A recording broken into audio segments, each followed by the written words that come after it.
Hello everyone, welcome back to our channel. In this video we are going to see how to add all the shortcuts in your iOS. To do this, first of all open any of your browser and then search for theme point.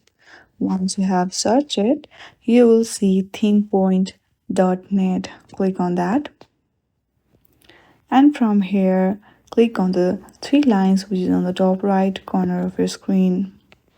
From there, select iOS shortcuts.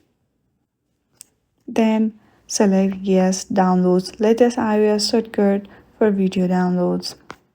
Once you have selected this, click on the Install shortcut.